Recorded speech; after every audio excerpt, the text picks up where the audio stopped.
So a disruptive technology is one that displaces an established technology and shakes up the industry or the groundbreaking product that creates a completely new industry. That is Harvard Business School professor Clayton. She coined that term, disruptive technology. We have to be so familiar with some of these terms and how they impact and affect our decision making in business today. Disruptive innovation. In business theory, a disruptive innovation is an innovation that creates a new market and value network and eventually disrupts an existing market and value network, displacing established market-leading firms, products, and alliances. In day-to-day conversations, we're speaking of the realities of what the description we just read here. You know, we're sitting there and we're talking of companies that have been innovative, that have reinvented. You've got companies like Kodak.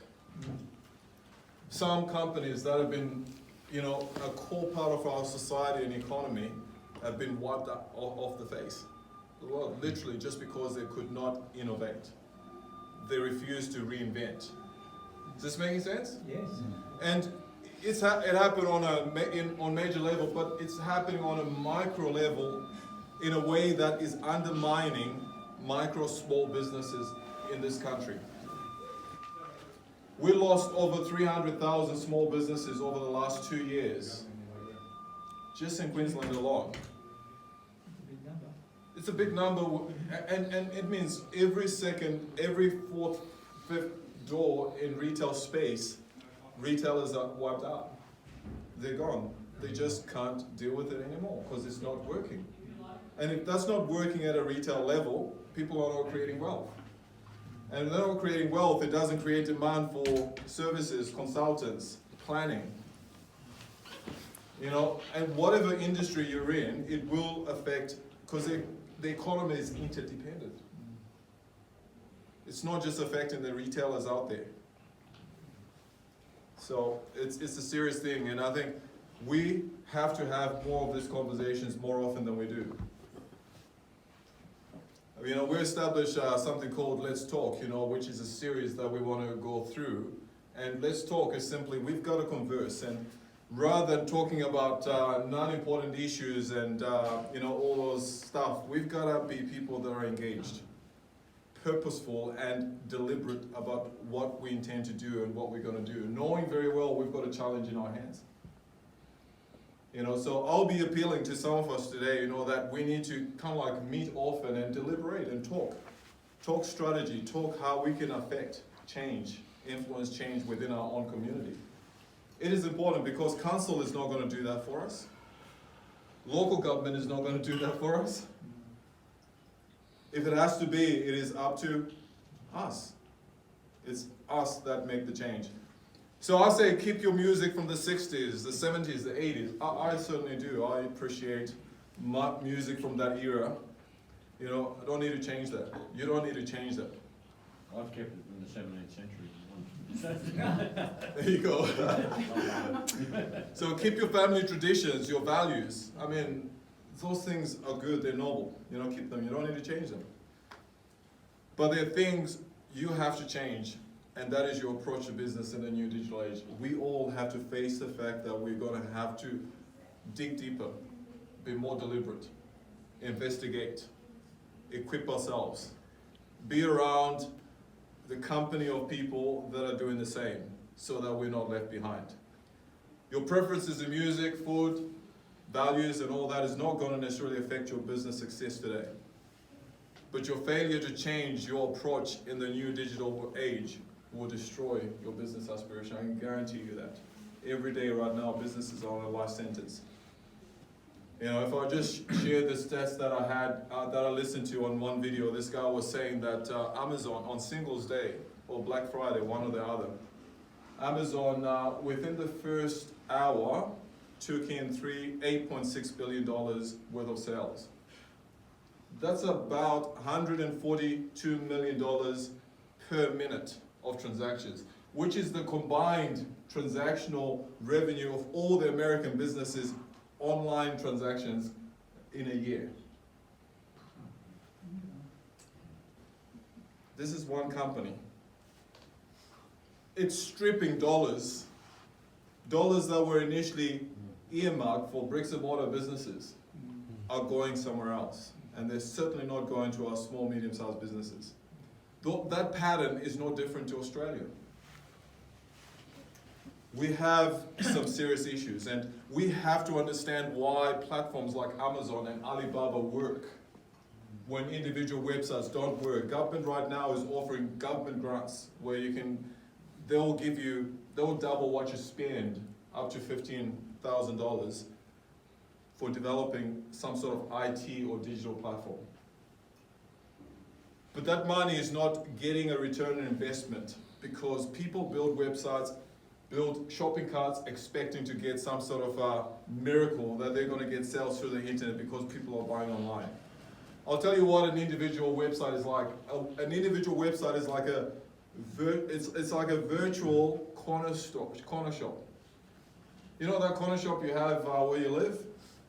People from the other parts of the country will not go to the corner shop because they don't know it exists. A website in isolation takes a lot to market to drive traffic to.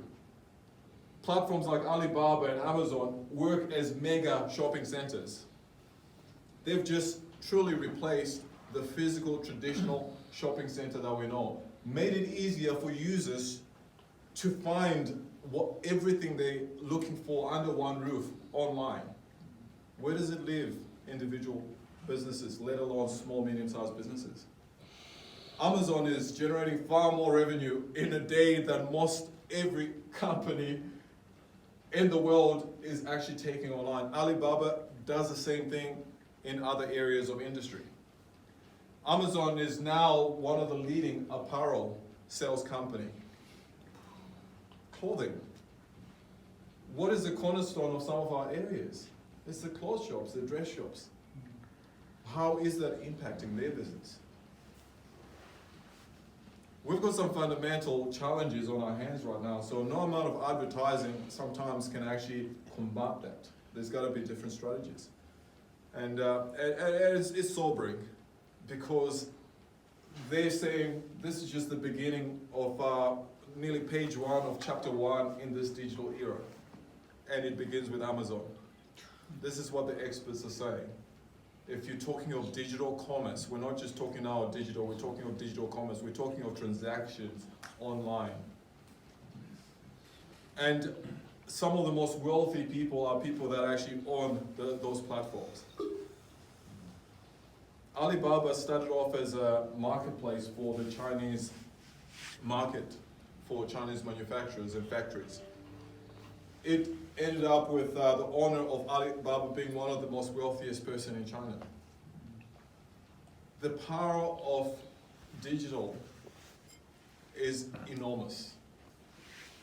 It's created more billionaires within a very short space of time than what the world had done over a period of 50 years. It exceeds industries such as mining. So some of the top industries, this is globally. Digital commerce is in the top 5. Logistics is in the top 5. Why logistics? Got to deliver the stuff. Because they got to deliver the goods. Coles Group have invested more in their delivery. Coles and Woolworths are like parallel. Whatever one does, the other does. One aligns themselves with the service station, the other does the same thing. And the home delivery, that's exactly what happened.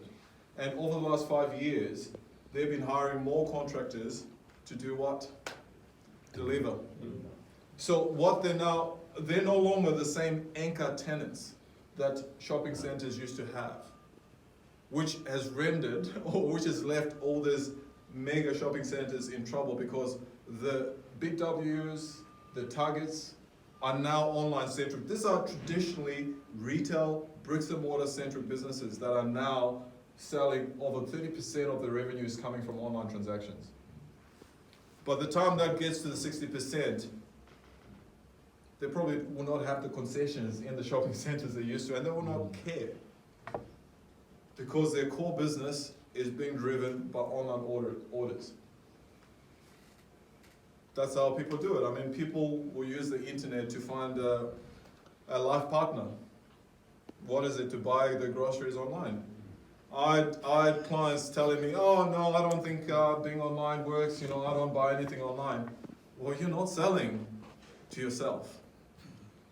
The thinking, that thinking is what really doesn't help us today. Because you don't do it doesn't mean that that's not what's happening in the marketplace. As an investor, you don't buy a property, an investment property, where you like to live in. And we have to learn to separate who we are and what the market is and who we're trying to attract. I hope this is making sense. Mm-hmm. So the capacity for possibilities is incredible. Only for those who can and are willing to reinvent. It's incredible. But it's going to demand something from you and me. The digital world is the demise and the eventual death of those who cannot and are unwilling to reinvent. The issue I really want to talk about this morning is, how does one reinvent? Relating it to your specific industries. That's really what I want to talk about. Just went through all that just to lay that foundation, the need for change, and that we're certainly in two different worlds. We've experienced the world before, which I think is an awesome privilege. But we can't stay in that world. We have to come in this world. Generation Z and Generation Y better understand this world than you and I do, because that's all they know. Their habits, the way they